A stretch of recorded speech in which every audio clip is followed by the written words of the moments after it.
Can't go to cities 'cause they're all locked down. I can't hug me grandkids, they're in the next town. And even with my mask on, you can still see me frown. I still call Australia home.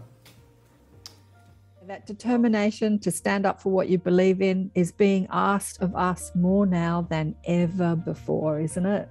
It is.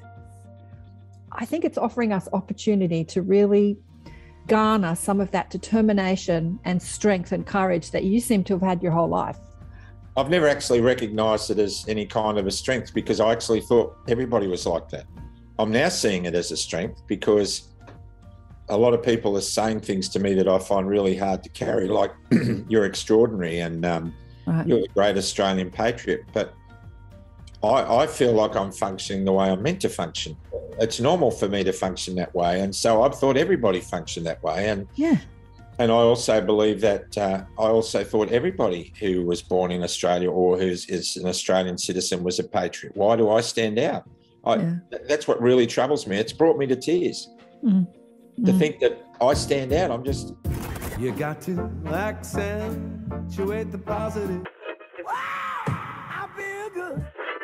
A little bit of feel good goes a long way.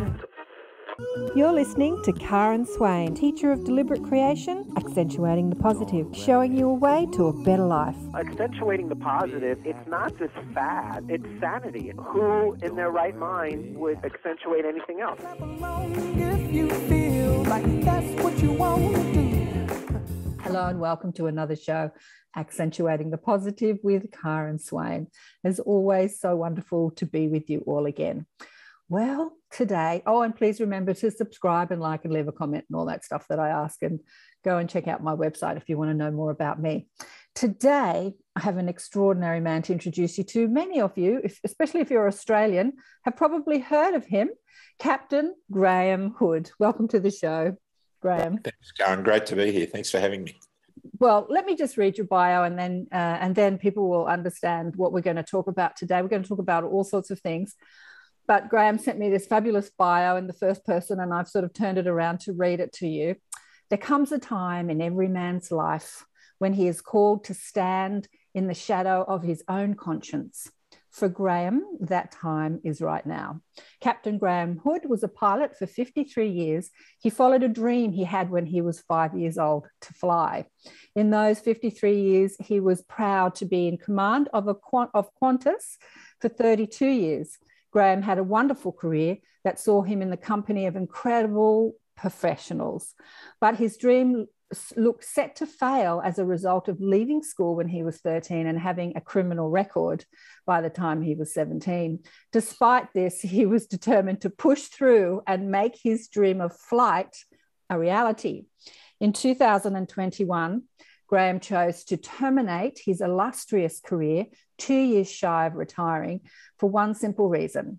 He found that the medical mandates and the passport requirements were reprehensible, knowing they were adopted by a corporation when the government did not have legal standing under any constitution was more than he could stand. And from this frustration, he was inspired to speak out publicly, making a video of his objections that has now been seen by millions of people across the globe. It went completely viral, didn't it, Graham?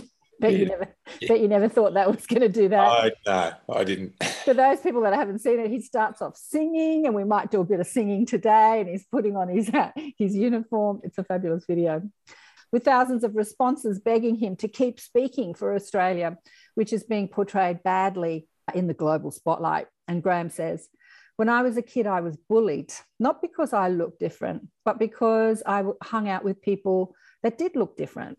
I wanted them to feel okay around someone, and I'm still that same way today.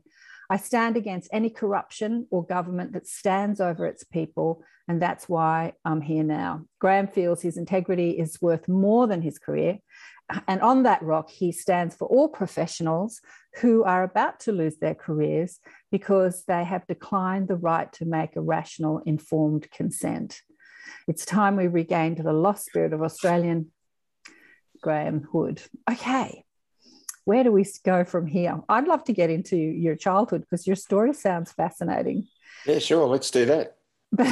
So what was happening to you when you were like 13 and 17? You were getting in trouble.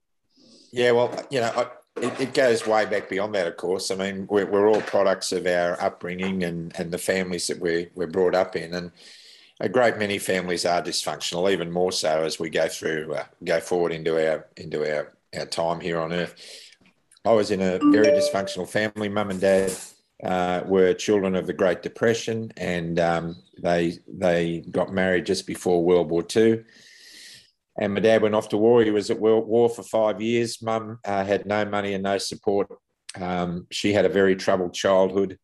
I believe she was a victim of childhood sexual abuse herself at the hands of her father.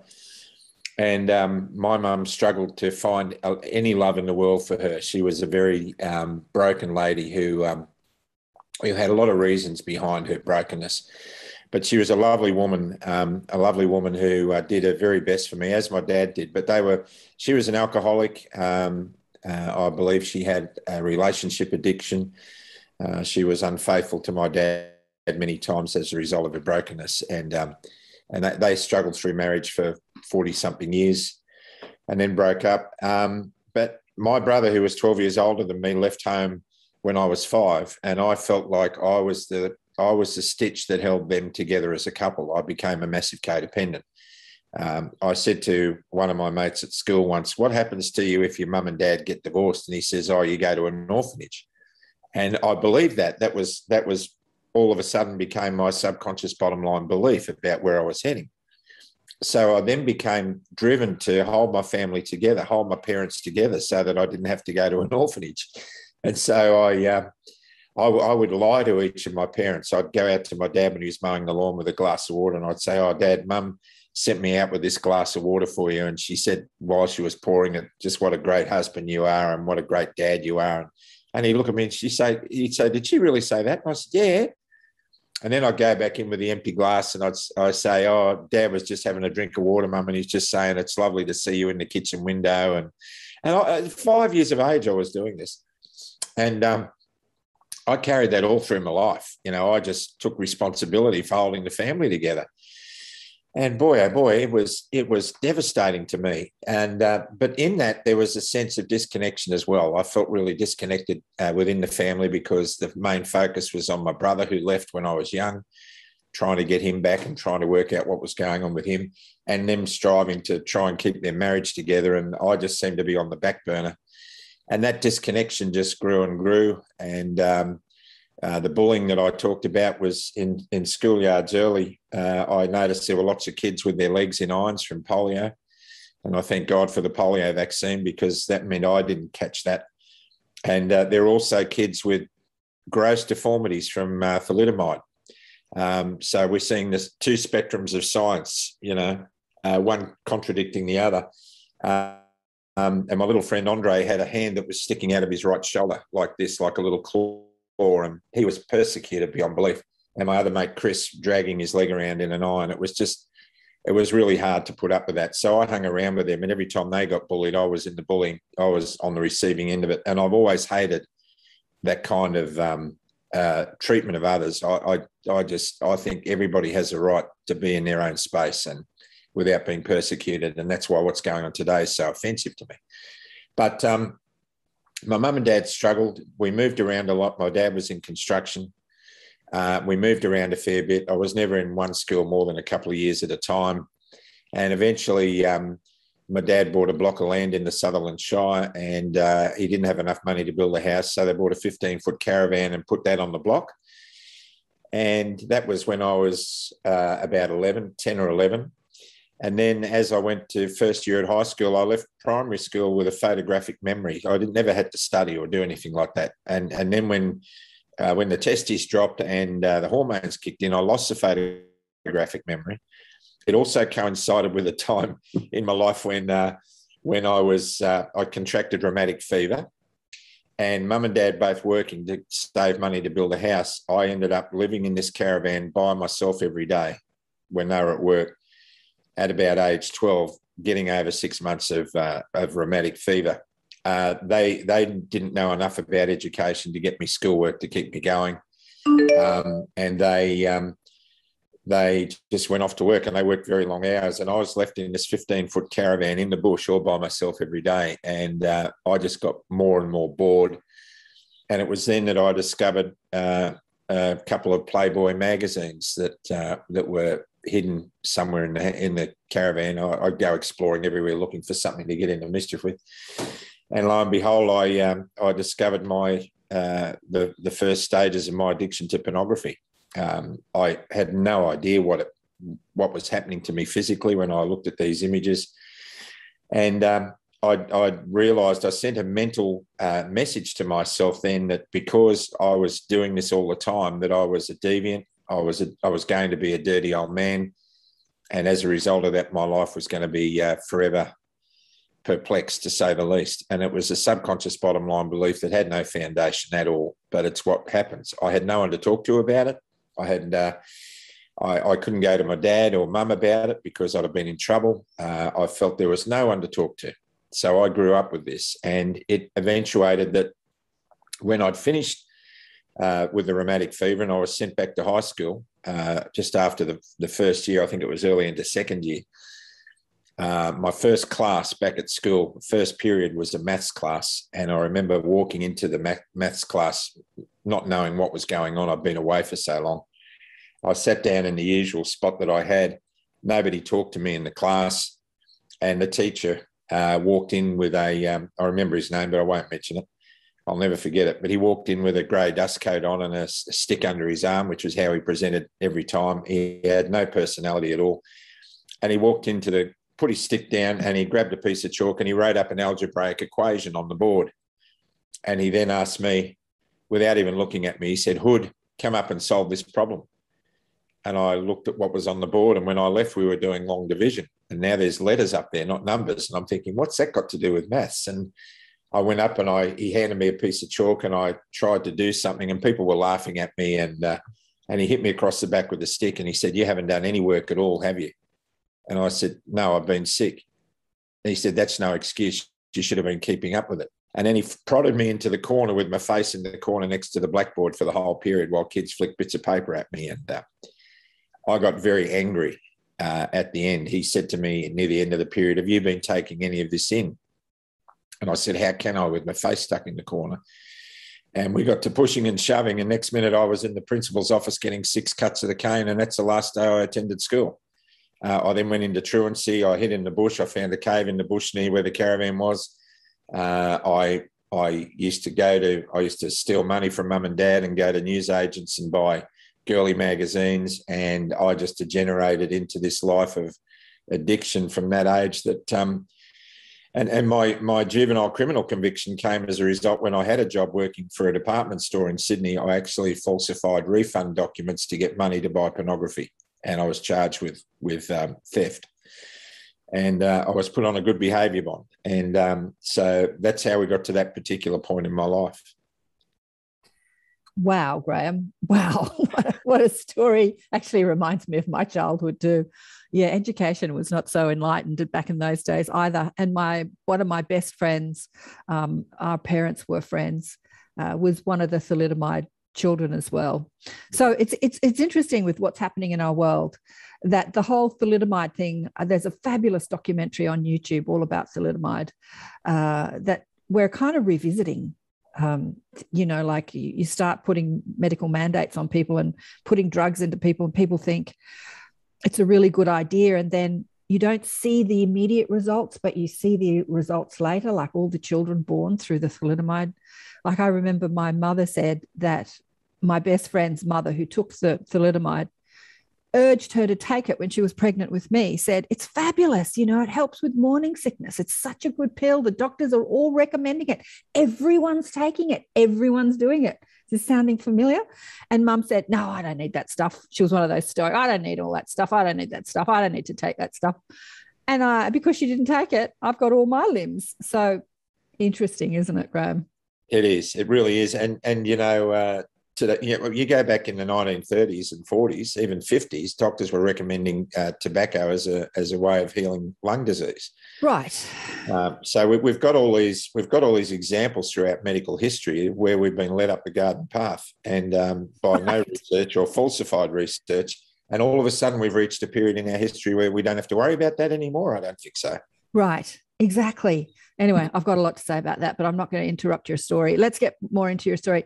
So the desire to fly, you said that at 5 you wanted to do it. So what happened when you're like 17 and you're still dreaming of being a pilot? What happened next? Okay, well, I discovered my desire to fly when I was pretending to be a pilot on the chook house roof in the backyard at Wollongong, sitting in a fruit box with a garden rake upside down like a steering wheel. And my friend David was sitting behind me with a broomstick, and he was a tail gunner, and we were flying bombing missions over Germany. And we get shot down about 10 times a day, and we'd bail out off the top of the chook house and land in the chook poo and lie there, pretend to be dead for a minute. Then we'd scramble up the ladder and do it again. And one day while lying in the chook poo looking at the sky, it was a very overcast day, a thin layer of cloud over Wollongong. And a super constellation flew over, the big tri-tail aeroplane of the 50s that was the international plane of that day. And it was a Qantas plane, and it must have been on its way to Melbourne. And they were about 12,000 feet, and they were what we call cloud surfing. They'd obviously seen a flat layer of cloud, and it's a wonderful experience as a pilot to skim across the top of the cloud at high speed. But as they were doing it, they were cutting a path in the cloud. So there was this blue strip of blue sky behind them. And I looked up and I was mesmerised, and I said, that's what I have to do. So when I got to, when I left school, stopped going to school at 13, I was actually given a dispensation to leave school early. I don't know how that was arranged. All I know is I was told by the deputy principal that I had to get a job, and I had to come back once a week with a copy of my my payslip and show him that I'd been working. Well, I did that for the first week, and I never bothered. I was working as an apprentice butcher at Miranda Fair Shopping Centre in Sydney, and I was getting $7 a week making pets mints with offal and all that sort of stuff. It was a wonderful job. And then I realised that I could learn to fly without having a proper education. All I needed was to save enough money for a 1-hour flying lesson once a week at Bankstown Airport. And so I worked an hour flying lesson in those days was $15, and I was earning $7 a week before tax. So it was a bit of a push, but I managed to pay for a few lessons, and then it was too young for me. I got my student license just before my 16th birthday, and I was too young, and I didn't really grasp the principles of what I was doing. So I kept working more and more. I had 60 different jobs before I started flying, and I was rust-proofing cars and concreting and working in all these menial jobs. And I managed to save enough money to go with Dad's help, a $3,000 for a 1-year course at Cessnock in the Hunter Valley. And I went there and I learned to fly in an aviation college. And it was a real struggle because I had no education. They were talking about the coefficient of lift and lift drag ratios and all these things that I had to learn to pass my exams. And because I had no maths, it was a real struggle. But I managed to get my way through it. And then I carried on learning to fly, paying for flying lessons after that. And I got my first flying job on a cattle station in Western Queensland. It was 3 properties together that were 3.5 million acres, 12,000 square miles of outback. And I was the mustering pilot, and all my flying was low level. It was awesome fun. It was probably one of the most fun-filled jobs I'd ever had in aviation, chasing cattle and rounding them up and doing incredible things, pushing the envelope. And that led to crop dusting. After that, I was used to flying at low level. I got offered a job as a crop dusting pilot, and I was trained. They paid for my training. And my career progressed from there through general aviation, flying, charter flying, and all that sort of stuff. Always underqualified, just not qualified enough to go the next step, and having to push myself to learn more and study more and do more courses. And every course was a struggle. But then I eventually got into a charter company in Rockhampton, flying twin-engine planes just for cattle buyers, flying them around cattle sales and things. And it was there that I had a desire to fly for the regional airlines. I used to love the idea of flying a Fokker Friendship into Armidale or Tamworth, and I thought what I'd really love to do with my life is be a bush pilot. And there was a company in Cairns called Bush Pilot Airways, and they had an amazing reputation. They were a very old company. They had incredible equipment. They did a lot of outback flying, really challenging flying. And they had Douglas DC-3s, the old Dakota, the biscuit bomber from World War II, and they had various other aircraft. And anyhow, I thought I'd really love to work for them. So I wrote them when I was based in Rockhampton. I'd had about 1,500 flying hours under my belt. And I wrote to them and I said, I really want to work for you. And they wrote back to me and said, well, you're way underqualified. You need at least 3,000 flying hours and you need to have all these other qualifications, which I didn't have. I still had to get. And they said, so in 3 years' time, when you met all those requirements, write to us and we'll consider giving you an application. And I thought, no, I've always been pretty determined. I thought, no, I'm going to write to you every 2 weeks. So every time I got a pay slip from my boss, I'd sit down and write him a letter saying, I'm still interested. In the last 2 weeks, I've flown an extra, 70 or 80 hours, and I'm still very keen. I really want an interview, Every 2 weeks, I sent it. And then I started ringing their receptionist and saying, can you help me? I'm trying to get a job. What have I got to do? And she was very helpful. She'd been in the company for years. And she said, look, I've seen your applications. And she said, just, you haven't officially applied for anything yet. There's no positions, but, you're interested and just stay interested. So I did that for about 6 months. And then I got a telegram saying, we want you to attend an interview in Brisbane. So I had to jump in my rusty old Cortina and drive down to Brisbane. And I rang this receptionist and I said, I've got an interview. She said, yeah, but look, she said, I slotted you in for an interview, but you're not going to get a job. I want you to experience the interview. She felt sorry for me. So she said, you won't get the job. We're after 3 pilots for 3 positions and we've got 80 applicants and you're the least qualified out of all of them. So you won't get it. And I said, oh, really? And it was like, it's like going up to a pretty girl and saying, what are the chances we can go out one time? And she'd say 1 in a million. And I'd go, yes.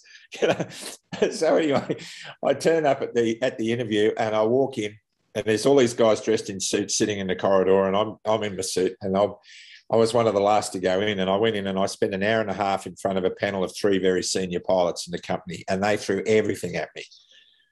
And I thought, oh man, this is terrible. But I lived into my integrity. They asked me questions about my current employer that were not very, he had a bit of a reputation and they wanted me to sort of dob him in. And I said, look, if you want to ask questions about my employer, I suggest you contact him and ask him.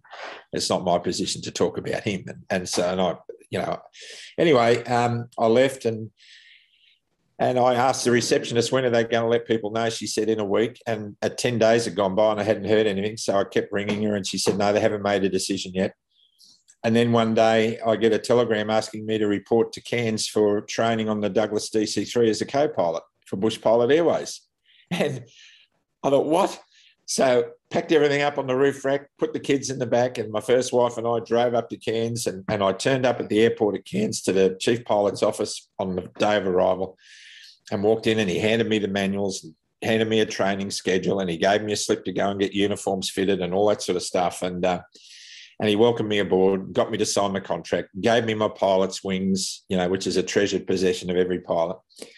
And he shook my hand, and as I walked out the door, I turned around and said to him, I know I was the least capable or qualified of 80 applicants. How come I got the job? And he looked at me and laughed, and he said, we thought we'd either give you a job or buy a new filing cabinet. So we thought it was easy to give you a job. And I hadn't looked back from there. Now I did a lot of great flying around Cape York, and I had a wonderful career with them. And then they became an outfit called Air Queensland. They changed their name. And then Air Queensland had a big chunk of the regional flying in Queensland and the Territory. And there was a war between then TAA and Ansett to take over Air Queensland and assimilate them into the bigger company. And TAA won that battle, and we were assimilated into TAA. And because I was a pilot in that company, even though I wasn't qualified to fly jets at that stage, I was taken into TAA and to keep flying the aeroplane I was on. And then I had to do another course in order to be able to qualify to even start training on the jets. And that was like doing a crash university course over 3 months. And I took leave without pay. I did that. And I ended up duxing the whole of the country in my results on that training and those exams for all 4 subjects that I sat in one hit. And then I was transferred onto the Boeing 737 in Melbourne as a co-pilot. TAA became Australian Airlines with the name change. And then in the early 90s, Qantas decided to merge with Australian Airlines, and I became a Qantas captain without ever having an airline interview. So I was like sucked up, Wow, like fluff off the carpet into the vacuum cleaner. So that's sort of an expansive view of how I got to where I'm at now. yeah, wow. Well, your powers of determination were definitely working for you, Graham. They've worked for you your whole life. I was going to say, so why did they hire you? But you answered that question. We either hire you to shut you up. Yeah, that's right. That's right. And, you know, I love talking. I've mentored a lot of young guys into aviation, and even my youngest daughter, always had a dream to be a ballerina. Oh. And she was told by so many ballet teachers that she'd never make it in the profession. But she's danced all around the world because every time someone said you'll never make it, you're just not up to the kind of rigors that the ballet offers. I taught her back then, just, you know, never take no for an answer. And she would always say to her critics, thank you for sharing, and then just keep going anyway. And she danced all over the world. So, yes, I had a conversation with a girlfriend, last night, who came over here. You know, she's been let loose. We've been let free in Sydney. We can move 5 km away from where we live. So she came to visit me. But that determination to stand up for what you believe in is being asked of us more now than ever before, isn't it? It is. I think it's offering us opportunity to really garner some of that determination and strength and courage that you seem to have had your whole life. I've never actually recognised it as any kind of a strength because I actually thought everybody was like that. Right. I'm now seeing it as a strength because a lot of people are saying things to me that I find really hard to carry, like you're extraordinary and you're the great Australian patriot. But I feel like I'm functioning the way I'm meant to function.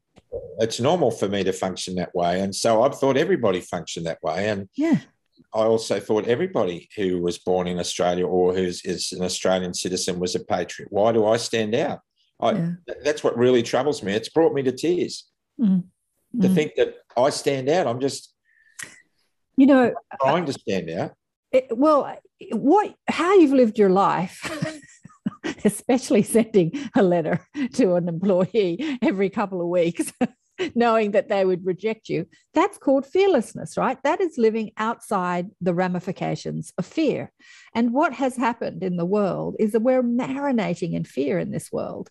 And most people are buying the story as this is just how life is, and so somebody that doesn't buy into the fear and does things, regardless of consequence is seen as a leader. But I think you're absolutely right, Graham. We all need to step up. We all need to step up and be the leaders in our own life and not buy into somebody else's fearful, control system. What's fear? And, the acronym is false evidence appearing real. And we're trapped in that. And I mean, I can't believe the persecution of millions in Australia, because there are millions who have not been able to give informed consent. Right? And it makes me think that those who've rushed into this procedure are just relying on blind faith, right? In something that doesn't deserve to have their faith. I have a blind faith in Christ, but that throughout my last 15 years in particular has got me to a point where I don't think God exists. I know God exists. In my heart, I know that. Even though I don't much like corporate religion, I have a relationship with a higher power, and his name for me is Jesus Christ. But when people put their faith and trust in fallible institutions, like in America, the CDC and the FDA and all these, and then New South Wales Health and the Federal Health Department and state health bureaucrats. These are all fallible systems, all crunched into a funnel of legislation and persecution if you happen to disagree with the mandate, and massive grants of billions and in some case perhaps trillions of dollars being spent on these things, where the research is being carried out by so-called independent groups who are funded by the pharmaceutical companies. I mean, if that doesn't get people's alarm bells ringing, then I don't know what does. And some people say I'm living in fear of a conspiracy.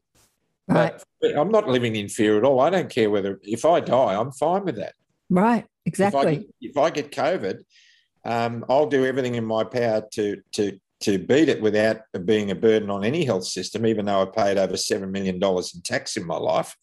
I will, my wife's a registered nurse, and we will treat ourselves at home with the best that we've been able to muster here on the farm. And we're living a healthy lifestyle. We're going to plant-based diet, and so we're taking precautions. You're taking, I heard you say that on another interview. Oh, I'm going to have a plant-based diet, and I'm like, good on you, Graham.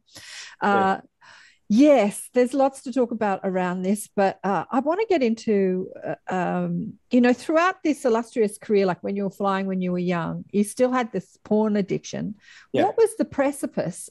Like, what changed you? What made you find Jesus Christ? Like, what made you wake up to the solution of your dilemma? Because I know that even when it started, you realized that it was a dilemma in your life, and yet addiction says that even though I know this is bad for me, I keep doing it. That's what addiction says, right? That's right. So addiction, and I'm 1,000% confident in this description of addiction. Addiction is a band-aid used to mask the pain of disconnection, of not being loved or of being rejected. That is the purpose of addiction. So what happens to people when they're addicts? When they're caught out, they're normally condemned and isolated by their family or society. And that makes them feel even less connected, which drives them deeper into the spiral of addiction. And that's what was happening in my life. I was living in a particular way, in a dark way. I used to visit houses of ill repute as a young man. As a result of my addiction, I found it very hard to relate to women on an intimate level, and so always wanted a girlfriend, but always found the intimacy side of all that very troubling. So I used to go where there was no pressure. So I would pay, and I mean, a lot of people, I have no awkward me being this honest, but I've learned to live into honesty, because when I speak like this, other people have permission to tell me their stuff, and so I get a lot of people talking to me, sharing the same story. So as in my first marriage, I became, over the years, I became less and less faithful, and I had no faith in anything.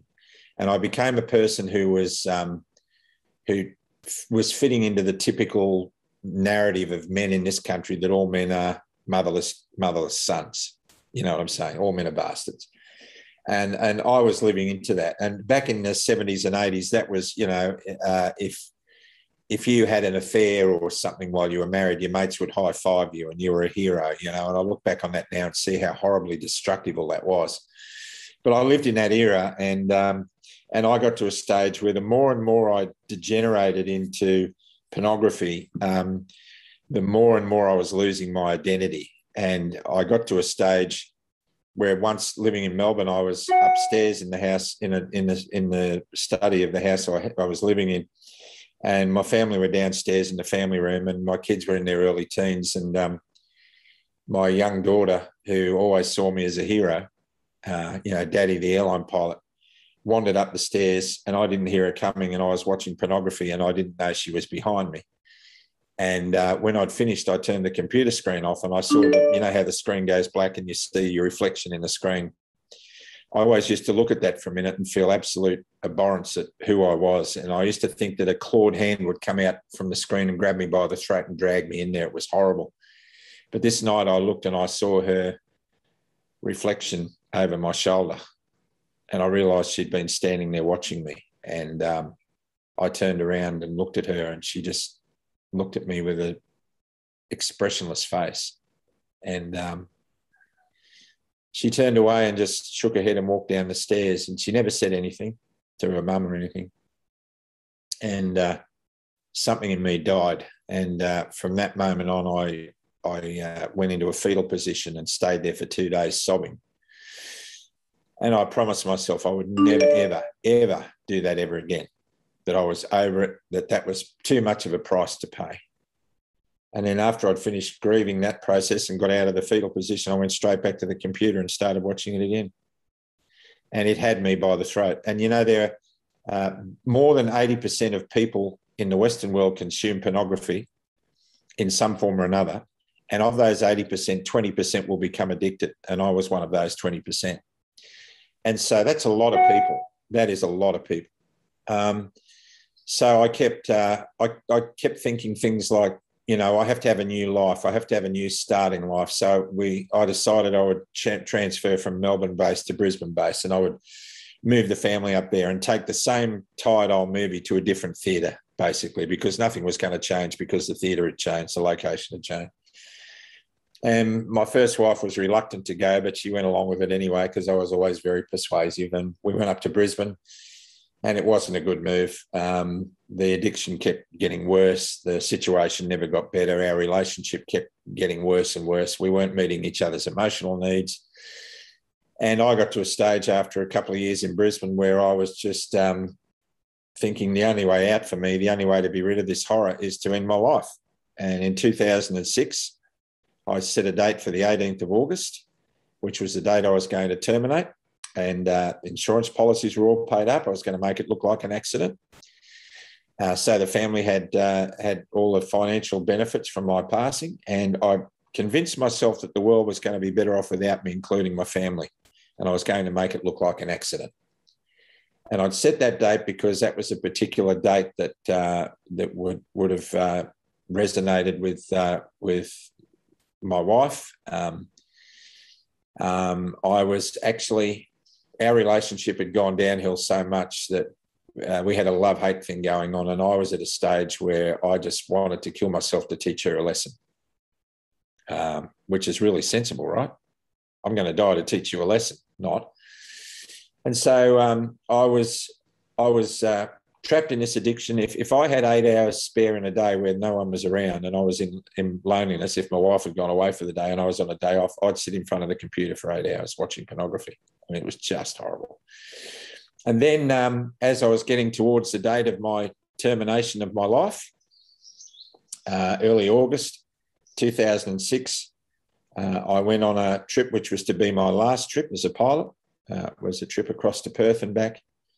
And it was on that trip that I met the woman I'm now married to. And it was a life-changing experience. She was a passenger, and I bumped into her on the aeroplane. We had a short conversation. She was absolutely stunning in every way, inside and out. And we had a short conversation. I had 24 hours in Perth to do the red-eye home the next day. We spent all the next day together talking. And 6 weeks later, my marriage was over, and she had moved from WA to the Gold Coast to live with me. And I started my divorce proceedings, and about 14 months later, we were married and baptised into church. And I realised at that stage that there had been a divine intervention in my life, because prior to meeting her, I was an atheist.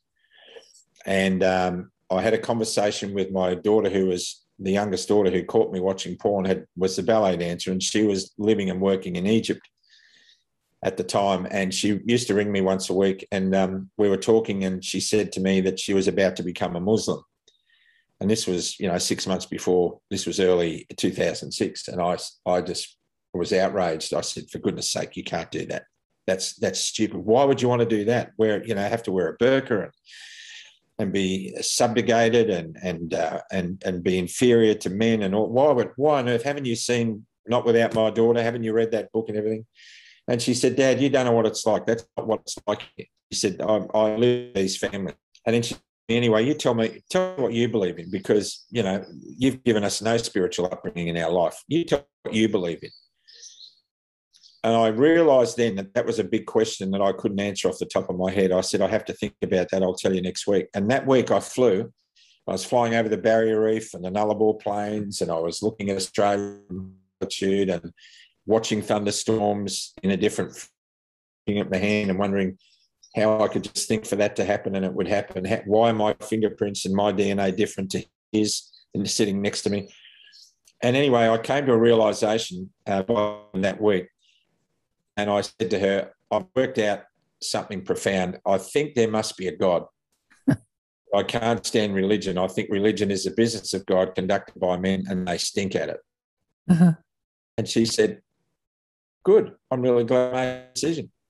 So I came to a conclusion that there is a power greater than us that is ultimately in control of this. And I said it was God. And then everything, my addiction kept going. And then just before the time I was going to kill myself, I had an argument with my then wife that was very verbally abusive. She treated me badly, and I'm not saying I didn't deserve it, and I just walked out of the garage in my house, and I put my hands up to the sky, and I just yelled out, "I can't do this anymore." Mm-hmm. Then got in my car to go and pick up my daughter, who'd since come back from Egypt, and she was at the doctor's. And I picked her up, and I was in tears and said, "What's the matter?" And I said, "I can't be with your mother anymore." And she said, "What are you going to do?" And I said, "Well, I'm going to take 18 months to get my affairs in order, and then I'm going to rent a shed in the bush, build furniture, and listen to John Williamson music." 10 minutes before that, I decided in my head, you wait. I was saying to my wife mentally, you wait a few days, I'm going to be dead and you're going to be all kinds of pain. Hang on, Graham. We've got some technical issues here. You keep breaking up, so it's quite hard to hear you. Continue. Okay. So after the argument I had with my wife, and I walked out and I threw my hands up to the sky and said, I can't do this anymore. Prior to throwing my hands into the air, my thought processes were, you just wait, because in a few days I'm going to be dead and you're going to be in a whole world of pain and you're going to know why. Because I used to say to my wife at the time, my first wife, that I was really concerned about some of the thoughts I was having, and she would barely react. She didn't know how to react, in fairness. She would just say to me, don't worry, you'll get over it. And so I'd gone from 6 months before accepting that there must be a God, but I didn't like religion. Then we had that argument. I walked out of the house, threw my arms open wide to the sky and yelled out, I can't do this anymore, thinking, you wait, in a few days I'm going to be dead. And then 10 minutes later, I'm talking to my daughter, and this plan came out of my mouth that I was going to take 18 months to get my affairs in order. I was going to rent a shed in the bush somewhere and build furniture, which is one of my passions, and listen to John Williamson music. And she said, well, that's good. That's good. And I said, okay. And then I thought for a minute, where did that come from? I had no idea. So then a couple of days after that was when I jumped in the aeroplane and went on my last flight, where I met my now wife, Michelle. And I just saw that as divine intervention. In the first 15 minutes we conversed, I told her all about my darkness. Right. And we were at the front end of an aeroplane in the forward galley. I'd just gone to the toilet, and anyway, we met there. And we struck up a conversation, and I said to her, I'm dealing with some issues. She just came across as someone I could talk to. Mm-hmm. And I came across that way to her because she revealed that she had put herself through uni. She had 3 university degrees. She'd raised 4 kids pretty much on her own.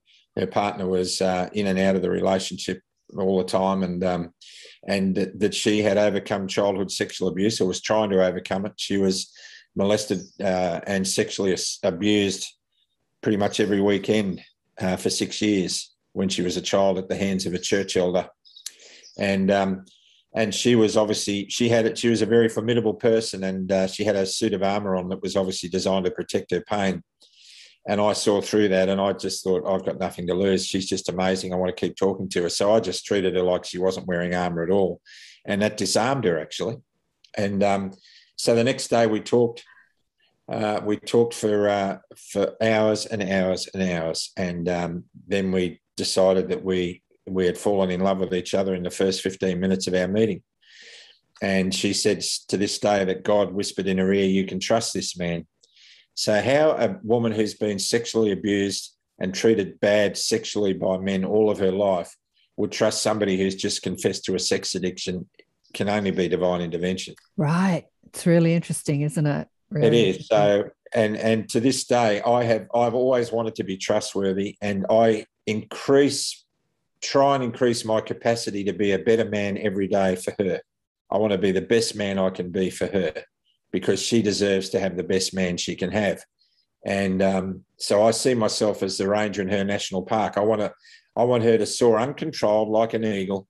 You know, I love wedge-tail eagles, and we see them fly over our property here a bit. And there's always one flying higher than the other, calling out to it like it's talking to it, and they communicate with a high-pitched shrill.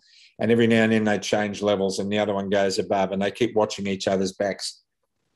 And I love them that much. I've flown with them in a light airplane. I've flown up alongside them, and I love them that much that it would break my heart to see one in a cage. So my ideal of seeing a wedge-tail eagle is in its natural habitat. So I try and create a natural habitat for Michelle to thrive in that is without control or coercion or any kind of manipulation from me. My only role is to patrol her boundaries to protect her. I've got to know what her boundaries are, and then I've got to just wander around the boundaries and make sure that she's safe. And that's my role in our marriage. And her role is the same with me. She thinks the same way about me. So it's a beautiful relationship built around our faith in God and built around our desire to serve other people and help restore broken lives that we've been doing for 15 years to great success, I might add. And it's based on a healthy relationship with Jesus Christ. It's not the one that's being forced by corporate religion. It's a relationship that portrays God as a loving God, a beautiful God who wants nothing but the best for us. And being close to Jesus Christ for me is very reassuring in these times when I could be very easily persecuted because of my stand. I have no fear. I feel that I'm doing what I'm meant to do as a human being, guided by the Holy Spirit. The Holy Spirit lives in me. I've seen Jesus Christ's life manifested in ways that shows that he walked with the lepers, and he went into the synagogues and copped the abuse, and he loved the unlovable, and he touched the untouchable. And that's how I've always been as a little boy. I've always wanted to be that kind of person, because to me it's how we were innately designed to be. And so that's how I find myself in faith. When the pandemic first came out, and there was a lot of memes on Facebook about toilet paper because no one could find toilet paper.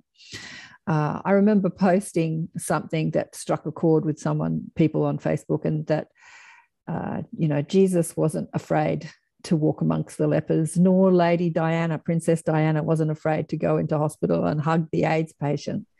We've got to look at this whole contagion story. I think that the contagion story is a story of fear that has been perpetuated throughout the ages to keep people in fear. Yep. The only thing that is contagious is the fear. That's the story of contagion. Anyway, and I've been chatting to my guides, or Jesus, or whatever you want to call it, about this. And it's a story of fear. That's the contagion that has been rife in our world for too long. And it keeps people out of their power and out of love. Yeah. And contemporary corporate religion has thrived on making people afraid of God. Mm-hmm. It has done that. I mean, you look at the earliest religions and the way they built massive edifices to themselves, not to God, is by scaring people into giving them vast sums of money. And if we understand we were created to love and be loved, and that's the essence of why we have freedom of choice. You can't coerce somebody to love you, because that's not love. That's fear again. Mm-hmm. All you can do is give them a freedom of choice to make the decision to love you or not, make the decision to be good or bad, to be evil or good.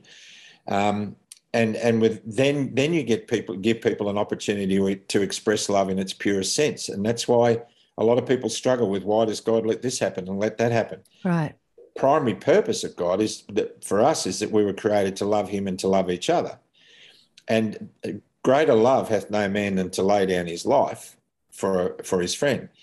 And greater love hath no God than to give the people who he created the ability to make their own choices. And sadly, we have to live with the consequences of our choices. And for me, the consequences of the choices I made in my life before I believed in anything drove me to this point now where I thoroughly believe, in a beautiful, loving way, that has me want to pass on everything that's given to me by Jesus to other people I come in contact with, because everything is circular.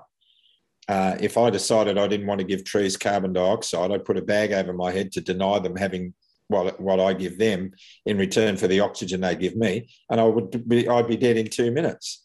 So we have to keep everything flowing, everything circular. And so for me, my relationship with God's like that. And where it says to fear God, what that means is to respect him, because he has immense power. And we can tap into that power anytime we want to, just by surrendering to that power and living in the light, not living in the dark. And that's where I find myself in my faith. And it's a really easy place to be. And it means I can talk to anybody without Bible bashing or anything like that. I mean, I've recognised, especially in the last few weeks, that I may be the only Bible that anyone ever gets to read, because they're seeing that acted out in me. You know what I mean? It's like I want to be an example of what I get out of the scriptures that I read. And a guy said to me not long ago, I can't believe you're a scientific mind. I can't believe you believe in that garbage. And I said, well, I don't understand everything in the Bible, but the bits that I do understand help me to love you, even though sometimes I don't like you. Yeah, right. You know, it's interesting. I was co-hosting a online conference recently, and we were talking about where science meets spirituality. And for so long, the science and the spirituality have been in these two separate camps.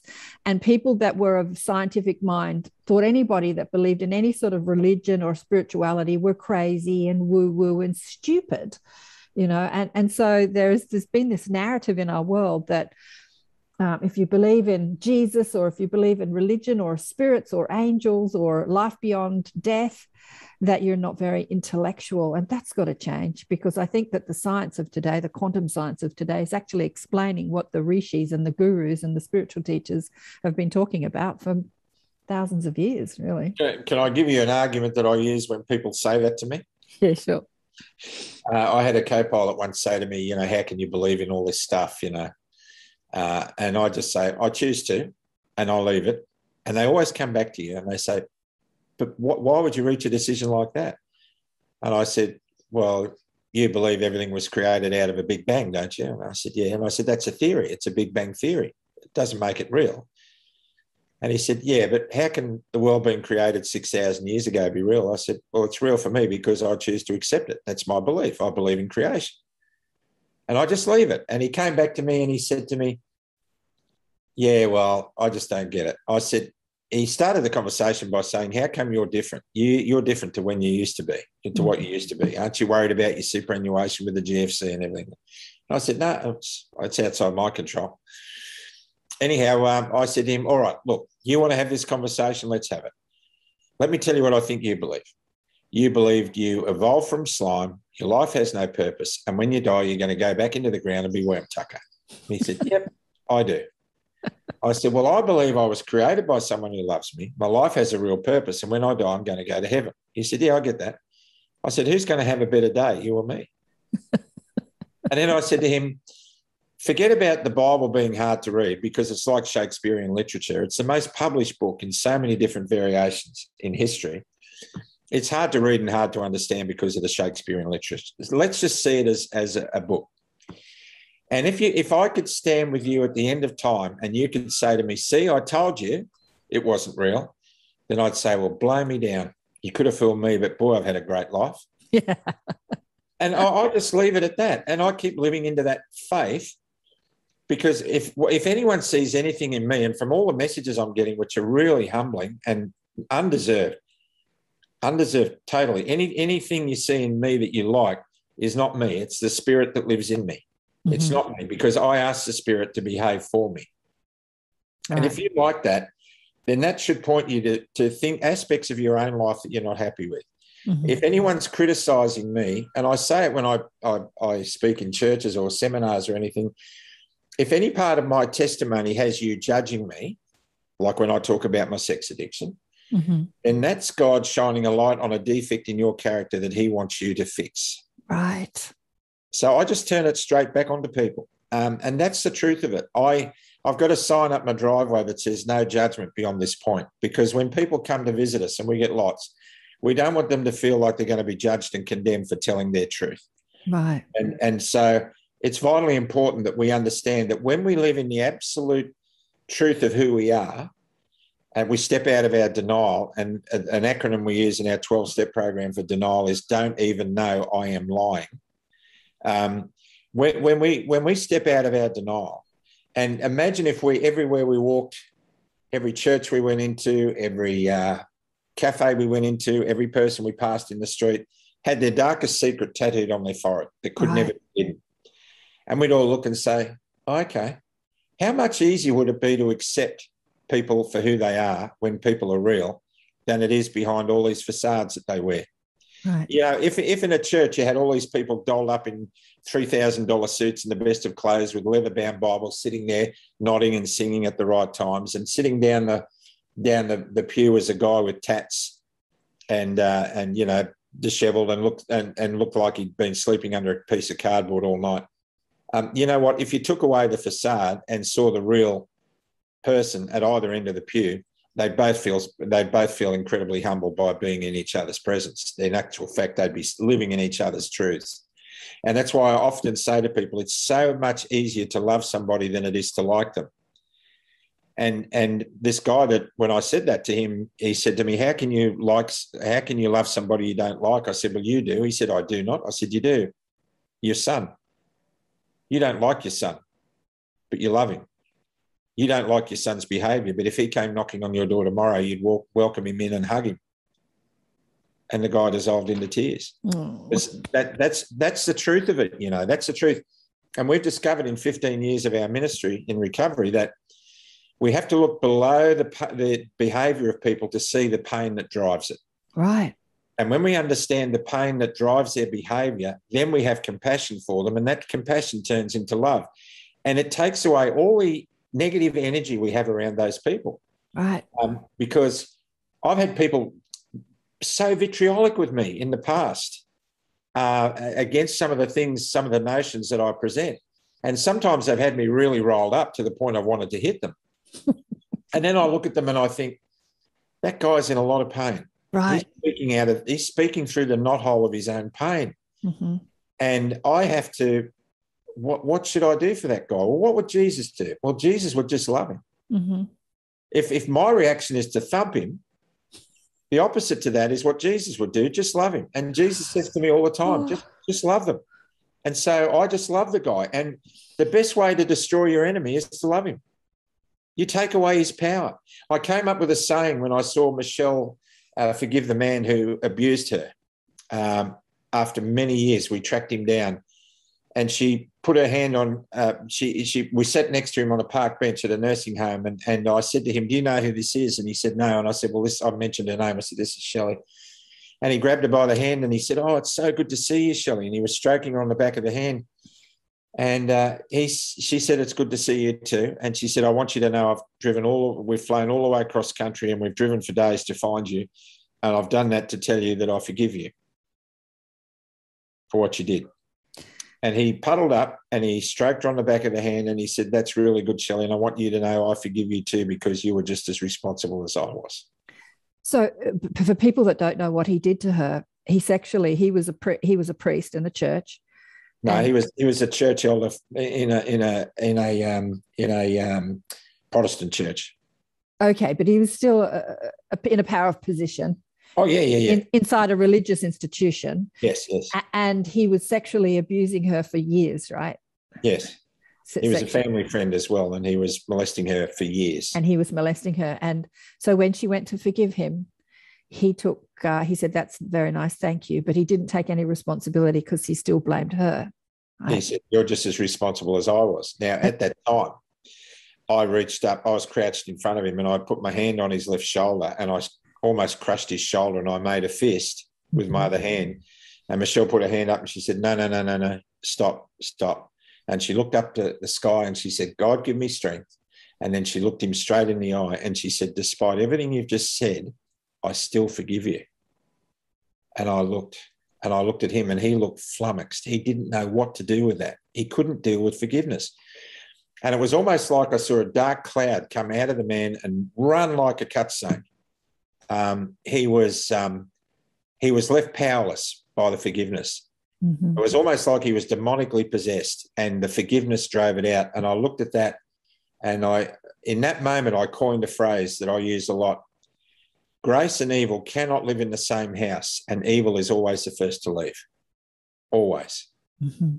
And I saw that man lose his power, and I saw the power transfer from him to her, and her life has never looked back from that moment.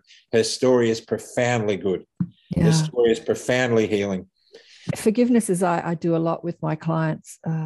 Again, I've got so much to say about that, but I don't know if I'll inject it here. But for you, did your porn addiction stop when you forgave yourself? Did you affect that same love unto yourself in order to drive out that sort of compulsive addiction? Yeah, I when I met Michelle, my addiction went away. I was cold turkey for 8 years and it was unheard of. I mean, I was just so happy. I was discovering my identity in her. She was giving me a reason to be the man I always wanted to be worthy of trust. Because every man wants to live in integrity. Every man wants to be a hero. Every man wants to be honourable. And honour is a gift that a man gives to himself.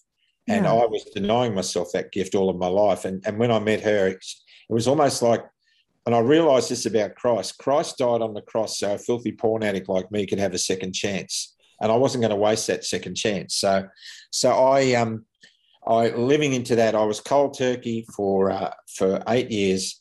And our life was just, we lived through some incredible trauma. We've had some incredible trauma in the time we've been together. That's a whole other program, believe me.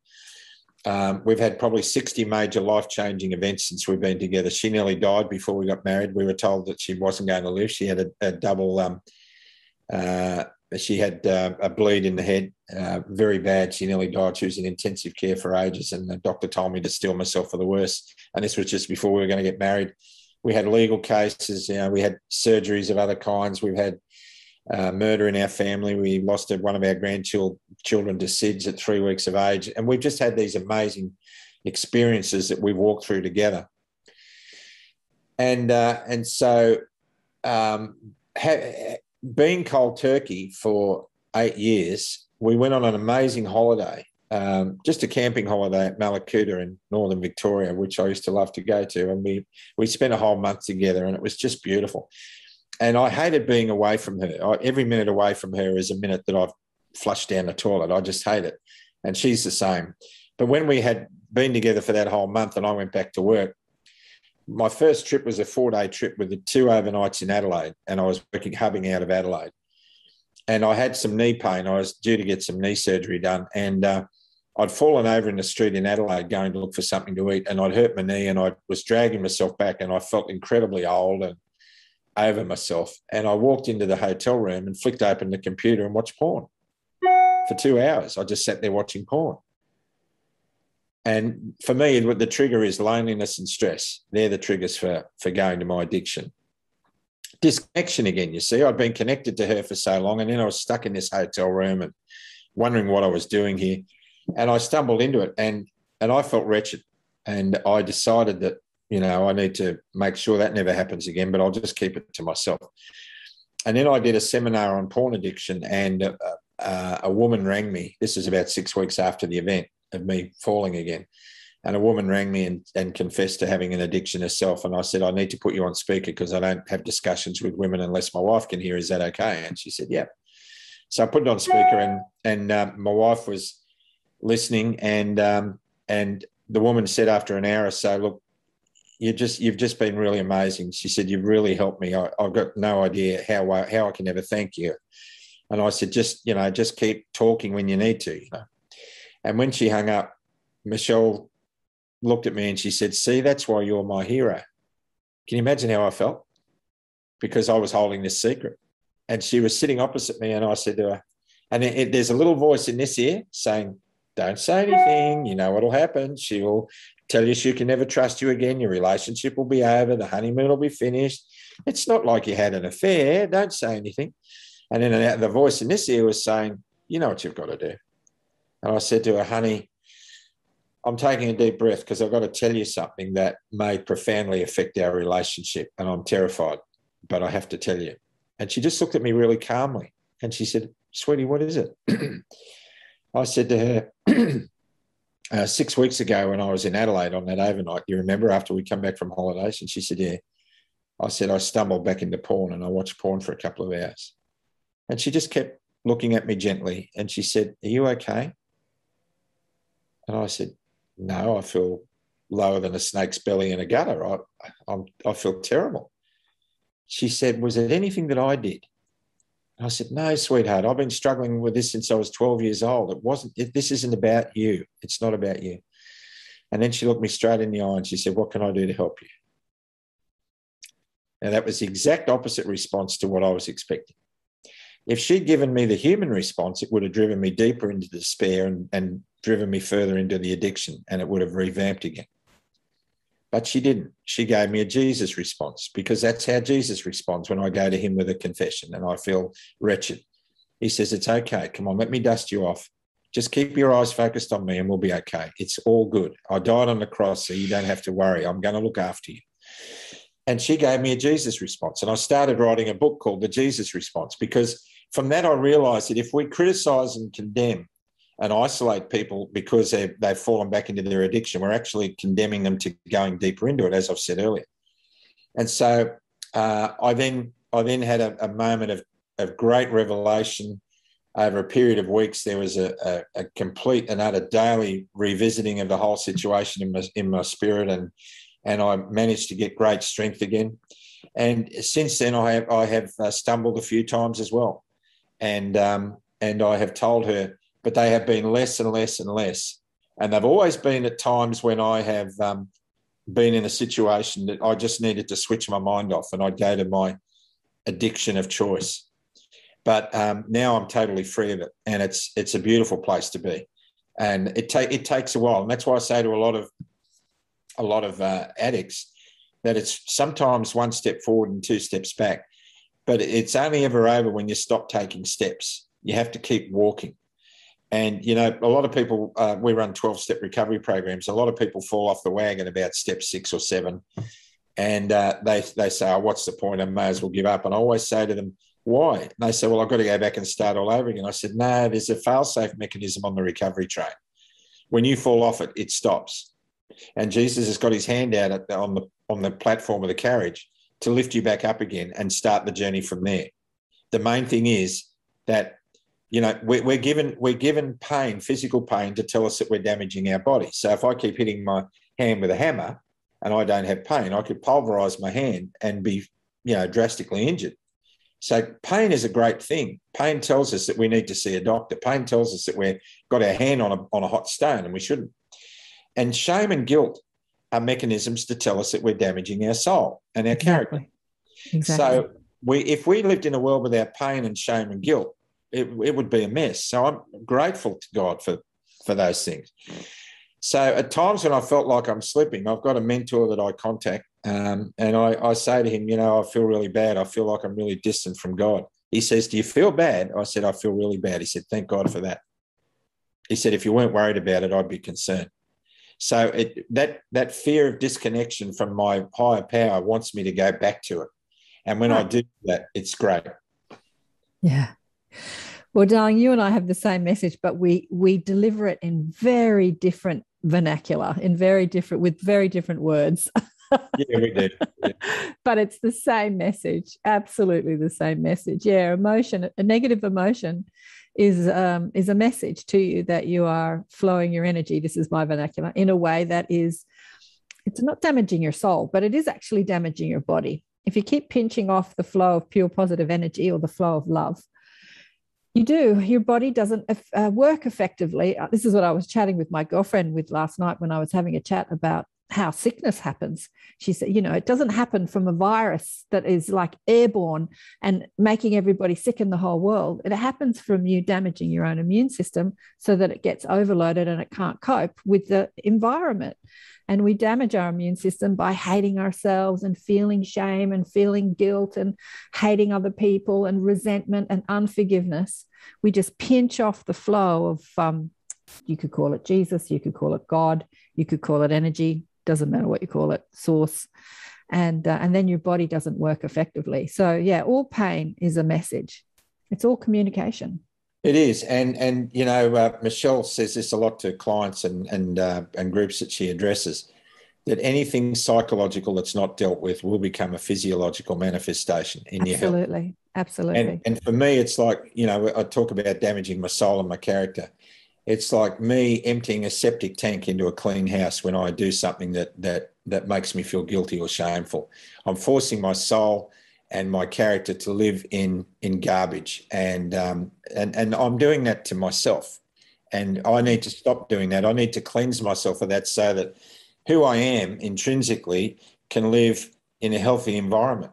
Yeah. And that's why we say to people, you know, if you want Jesus in your life, you have to clean out every room in your house that you're inviting him into. You can't just give him the lounge room and have all the other rooms locked off and dirty. You have to own your dirt, you know, you have to clean it out. And if you clean it out of every little cupboard in your house and you give him a clean house to dwell in, you're going to be healthy and you're going to be spiritually well. And my vernacular again, sorry. But to me, it's a no-brainer. It's just so simple. And yeah. I went down many roads before I found my faith. I went down the New Age path. I looked at Buddhism, and I was desperately seeking meaning. And I got to a stage where I realised that I was filling the God-shaped hole in my chest with pornography, with food, and with, you know, spending money I didn't have, and television and movies and all those things. And it wasn't until I filled it with God that I started to get better. It's not until I decided that I am the product of a higher power that is in complete control. And the sooner I surrender to that, the better off I'll be. And that higher power doesn't mind if you call it Buddhism or New Age or Christianity or Muslim or, you know, it doesn't actually care what flavor you give it as long as you acknowledge that you are an extension of that pure positive energy. And it doesn't matter what flavor it is. You have to get out of self. You know, our big problem in our society today is we're so self-focused. The mobile telephone, the smartphone, which gives us these great photo opportunities, you know. If you're having smashed avo on toast by the Brisbane River with a nice cup of cappuccino, then your life must be perfect. And you've got 10,000 followers, then your life must be perfect. But where are all your friends when your house burned down? You know, we're just so disconnected because of self. We use social media to portray our lives as amazing when they're garbage.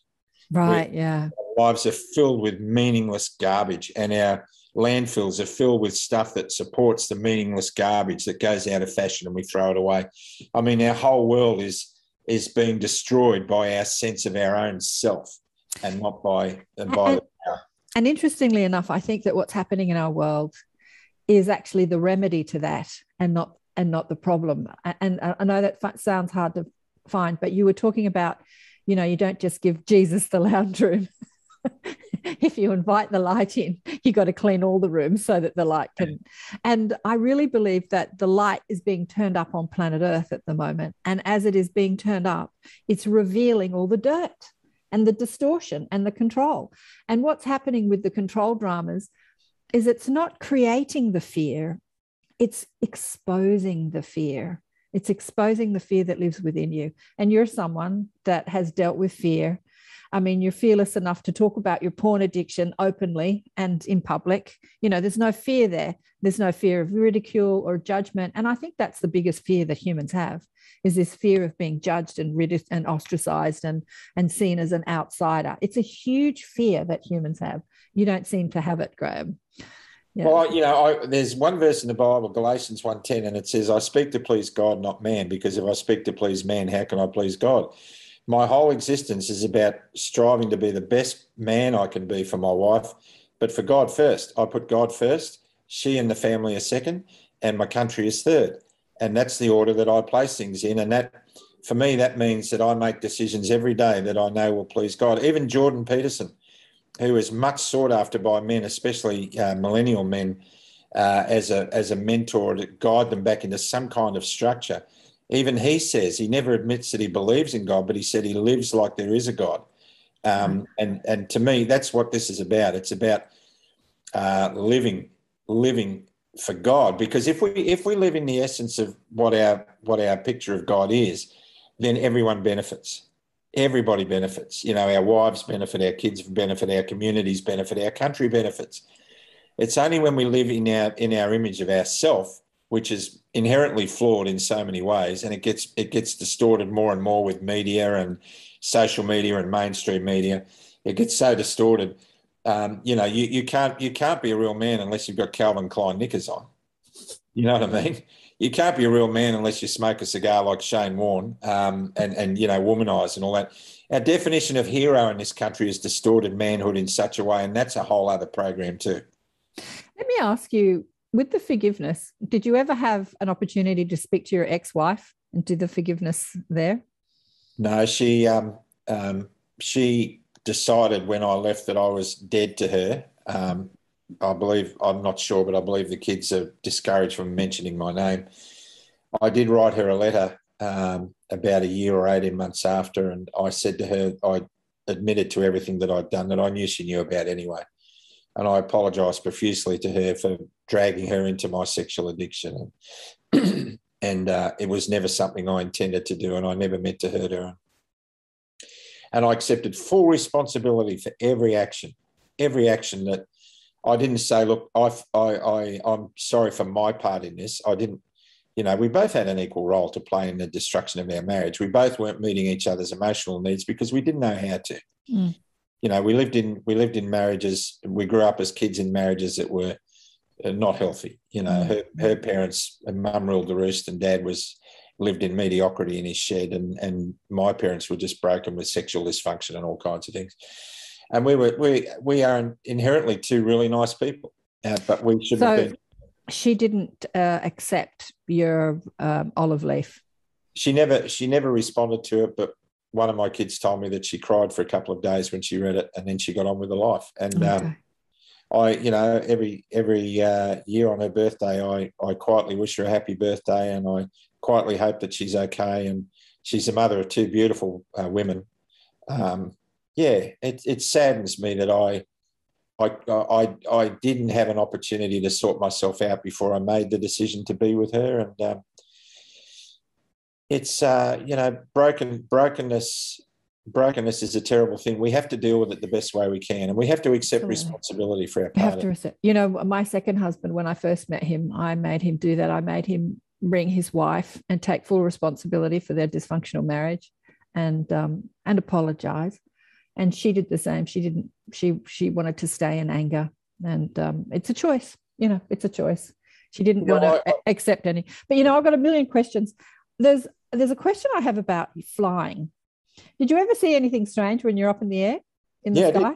I want to hear about that, Graham. I'll tell you the most profound one. I was doing a flight that was going to get into Wellington in New Zealand from Melbourne very late at night, and we were flying over the Tasman at about 38,000 feet, I think we were, and there was, as we approached New Zealand, there was a great sheet of thick white cloud right across the whole country, land of the long white cloud, and there was a moon shining on the top of it. It was like this beautiful sea of ice that we were gliding across, and we were making preparation for our landing, working out, briefing each other on how we were going to make the approach and what we were going to do, and programming the flight management computer to do all that.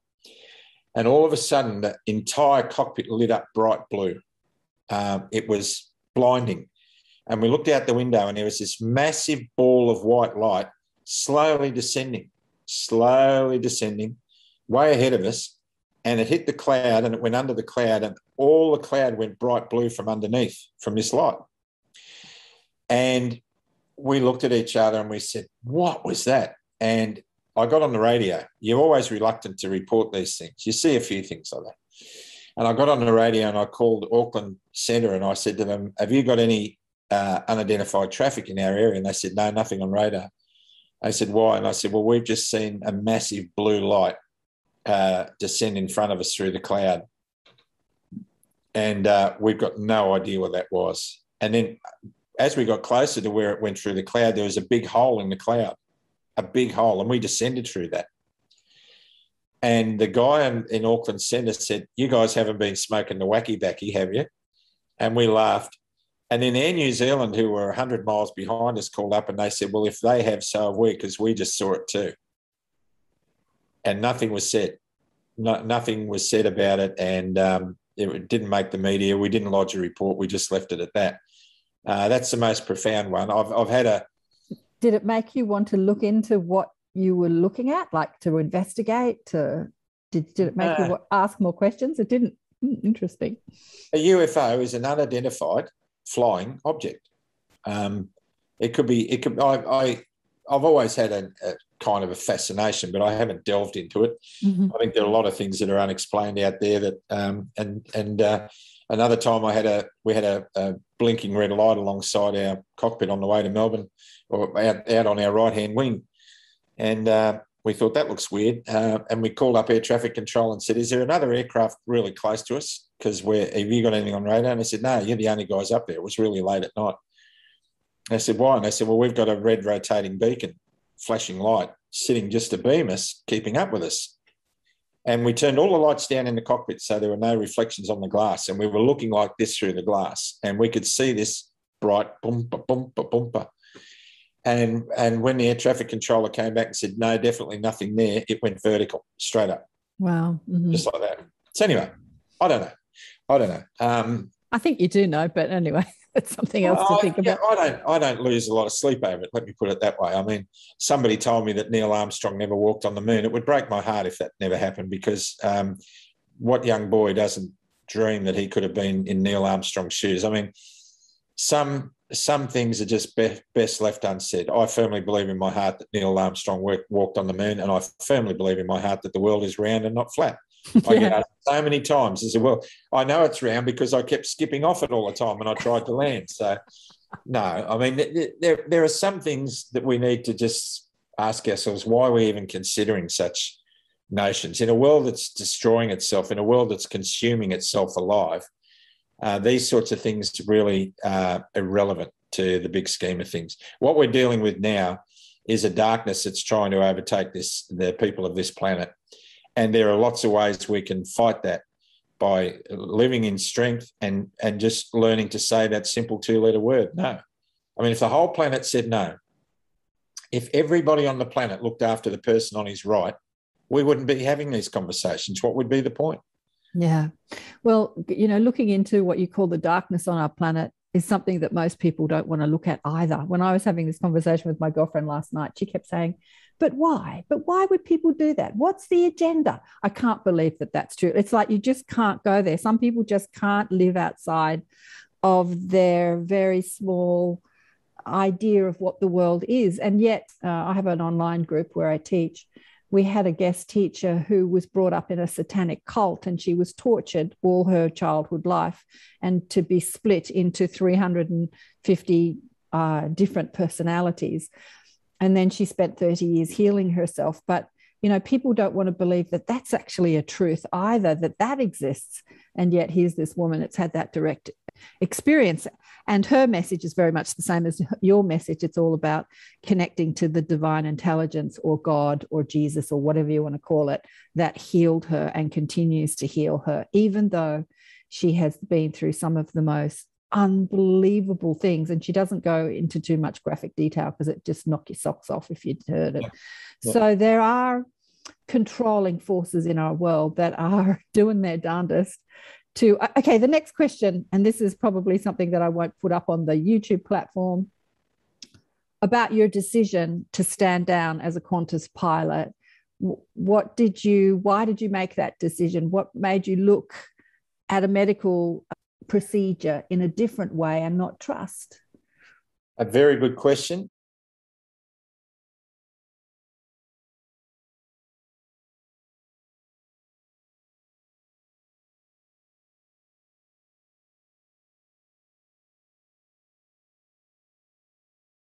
Around it. So anyway, I mean, there's a dozen programs we could do if you were gay. Yeah. So as far as flying, will you fly again? No, I probably doubt I'll ever fly again, even as a passenger. I'll probably have to drive everywhere. I mean, I don't know. I wouldn't. I won't manipulate an aeroplane again. I made it clear in the video. I've flown, I don't know, 35,000 hours. I've done 22,000 takeoffs and landings. I've carried 6 million people over 12 million miles. I think the human body's only got 25,000 flying hours in it, and I've exceeded that by a great deal. My bones are sore, and I've got tendon problems and all that sort of stuff from being strapped in a 5-point harness for 10, 12 hours a day. No, I'll look at aeroplanes go over. Every now and then a big military transport flies down the valley of the farm where I live, and I can see straight in the cockpit window the big C-17, and I'll shed a tear and think, wow, lucky devils. No, my flying days, I believe I've said this in interviews, I think the last 68 years has been about getting me to this point I'm at now. Right. And so this point is to try and re-inject a humble reappraisal of where we are as a nation and as a people. And we have to go back to believing in something other than self. And we have to go back to believing in those things that made this country a beautiful place to live. And that doesn't include apartheid, although we've conducted apartheid for 230 years. I'm so mindful I've got 100th of what our Aboriginal people have been through in the last 230 years by looking at the fact that I can't walk into a shop without having a vaccine passport now, that I'm limited in so many ways, and that I'm being condemned by so many people because of my decision. And they didn't have a decision about the colour of their skin. They didn't have a choice. They had a government running in this country that was beautiful, it was natural, and it was holistic, and they had a health system that worked, and everything they did worked. And here we are.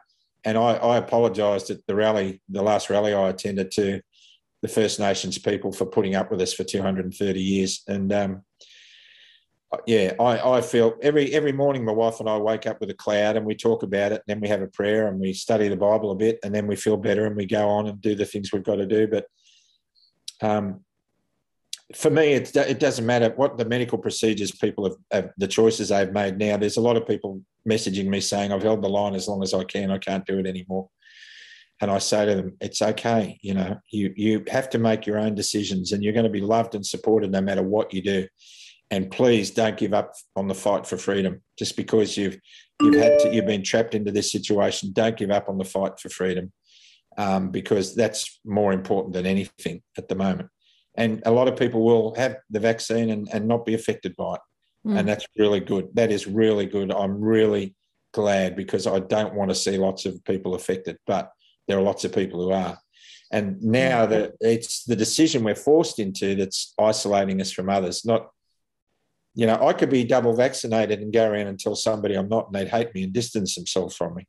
Or if they ask me the question, have you been vaccinated? And I say, that's none of your business, they'll automatically assume I'm haven't and distance themselves from me. A friend of mine has got a question she asks her girlfriends when they ask her, and it's not very nice, but it's, to put it a milder way, she asks them, when's the last time they had a pap smear? And, I saw that on Facebook this morning. Somebody put on their profile a ring around their face, and it said, I've just had my pap smear. I thought that was really funny. Yeah. I thought that was it. Have you ever read any of Richard Bach's books? Oh, I did. Yeah, Jonathan Livingston Seagull. That was one of his, wasn't it? Well, that's his most famous books. But he's a pilot, and everything he writes about comes from that flying spirit, that pilot. His books are amazing. You would love them. You would absolutely love them. Bridge Across Forever 1 is an amazing book. There's a book about hypnotism. He tells the story of a hypnotist and the way that how we can be hypnotized. I remember in that book, there's a guy on stage who's been hypnotized to believe that he is in a circular prison made of sandstone, and he's beating against these invisible walls. But because he believes that, his hands start bleeding because he really believes he's inside this prison. Fascinating. Richard Bach, I had him on the show about 10 years ago. Fascinating man. You'd love his books. Have you ever read any of Ellen G. White's books? No. Have you ever heard of her? No. Mm-mm. You haven't? Well, it's funny because she's the most prolific author in history.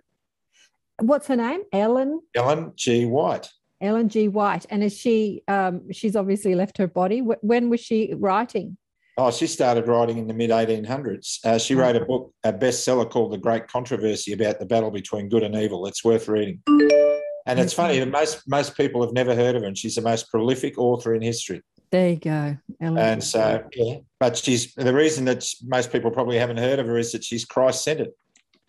You know, everything she writes about is about her faith and the things that she's experienced, and very profound. Her book, The Great Controversy, is so timely for today, and it was written in the mid to late 1800s.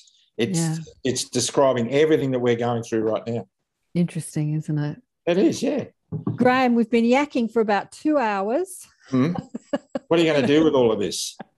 I'm going to put most of it up on YouTube, and then I'll edit it. I'll edit out pieces. Yeah. I'll edit out, smaller chunks. But yeah, it's going to take some time to do that. But thank you so much for talking with me and sharing your story with us on the show. It's been my pleasure. My pleasure. A real blessing. Great talking to you too, Karen. Thank you. Incredible to hear Graham's story, wasn't it?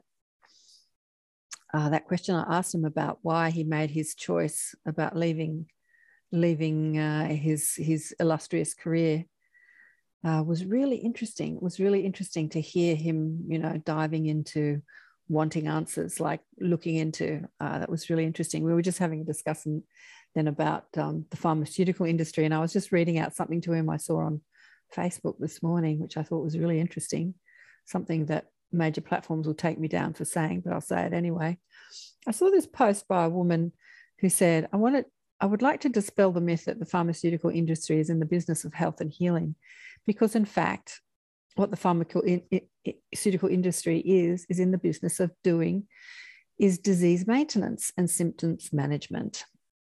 They are not in the business to cure cancer or to cure Alzheimer's or to cure heart disease, because if they were, they would be, in fact, putting themselves out of business.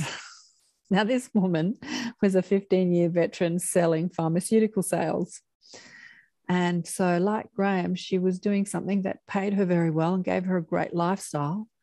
But then she started looking at what she was doing and asking questions and thought, hang on, this stuff that I'm selling people is supposed to be curing disease and making people better, and it's actually not. So it's interesting, isn't it? I was just telling Graham that I started looking at health and healing when I was a teenager, when I saw my mum hate herself to death. I was telling my girlfriend last night that, disease doesn't come from airborne particles that attack us. Disease doesn't come from anything outside of ourselves. It actually comes from within ourselves and what we do with our energy. And I saw my mother hate my father and then fight, and violence went on. And then Dad eventually left her for a pretty young 23-year-old model and rang her from overseas to say, I'm leaving you. I'm in love with somebody else. And I just watched her hate herself into illness. It was so obvious to me that her hatred of him and her self-loathing and self-hatred, like she was in her mid-40s, and by the time she was 50, she was completely riddled with cancer. So the fact that she was getting fatter and she was losing her looks and her husband had left her for this young, pretty model, it's the disease is the disease within us. It's our own emotion. It's our own thoughts that causes illness. And people will argue with me and say, what about babies that are born with illnesses and blah, blah, blah. And that's another story, which I often go into on the shows, about what we choose, our soul plan from our broader perspective when we come into this physical lifetime. Like I was telling Graham, my girlfriend was born thalidomide affected. She was born without thumbs and a short arm, and most of her deformities were internal. She died in her 40s, but she led a life fraught with illness. She was ill 90% of the time, but she still lived and she still loved her life. And she came on the spiritual journey with me, and she read the books that I asked her to read, and we used to discuss them. And yeah, she led an amazing life, even though she had a lot of illness and a lot of deformity. But yes, I started to look into why people get sick, and I got my answers really early on. I did 5 years full-time studying naturopathy. But I realized that illness, you can overcome illness as simple as meditating and touching that part of you that is brilliance, that is pure positive energy, that is love, that is your soul. To allow that energy to flow through your body can alleviate pretty much every illness, unless you've got some soul plan to keep it there. Yeah. But like Esther would say, the teachings of Abraham, somebody asked her, so you're saying that belief is everything? She's saying, yep. They're saying, yep. They're saying, so you're telling me that if somebody cuts off their arm and they believe it'll grow back, it will? And Abraham answered, absolutely. It's all in the power of your belief, right? Wow, how powerful are we? And yet we've seen people that are ill that haven't cured themselves, even when they believed they could. So what's up with that? Like I remember Christopher Reeves, remember one of the original Superman who had the horse accident and then he was a paraplegic. He and his wife looked into so many ways to cure his spinal injury, and he had a real belief in that it could be cured. But he died not having realized that in his physical form. And I wonder, how he'll come back into another life with that desire to to understand what healing is, having struggled in this physical life. Because we have to remember that this life is not the only life. Like there is a continuum. There is an everlasting, ever evolving, ever expanding continuum of desire and life and more life and more life. So yes, we are in extraordinary times.